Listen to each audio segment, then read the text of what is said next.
বিশ্ব রাজনীতি উত্তপ্ত।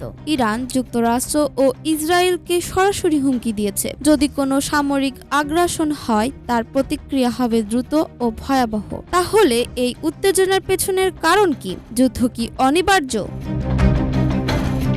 বিশ্বের দৃষ্টি এখন মধ্যপ্রাচ্যে। সম্প্রতি ইরান জাতিসংঘ নিরাপত্তা পরিষদে যুক্তরাষ্ট্রের বিরুদ্ধে আনুষ্ঠানিক অভিযোগ দায়ের করেছে। ইরানের স্থায়ী প্রতিনিধি আমির সাইদ ইরাভানি বলেছেন যে কোনো সামরিক আগ্রাসনের জন্য যুক্তরাষ্ট্র ও ইসরায়েল সম্পূর্ণ দায়ী থাকবে এবং এর জবাব দেওয়া হবে কঠোরভাবে। এদিকে মার্কিন প্রেসিডেন্ট তার সাম্প্রতিক বক্তব্যে ইরানকে সরাসরি সামরিক হামলার হুমকি দিয়েছে। তিনি বলেন, যদি তারা চুক্তি না করে তাহলে এমন বোমা বর্ষণ হবে যা তারা আগে কখনোই দেখেনি। কেন ইরান এত কড়া ভাষায় হুঁশিয়ারি দিল? যুক্তরাষ্ট্রের এই হুমকির পেছনেই বা কারণ কি? মধ্যপ্রাচ্যের ভূ রাজনীতিতে এর প্রভাব কি হতে পারে? ইরান যদি প্রতিক্রিয়া জানায় তাহলে বিশ্ব রাজনীতিতে কি পরিবর্তন আসতে পারে?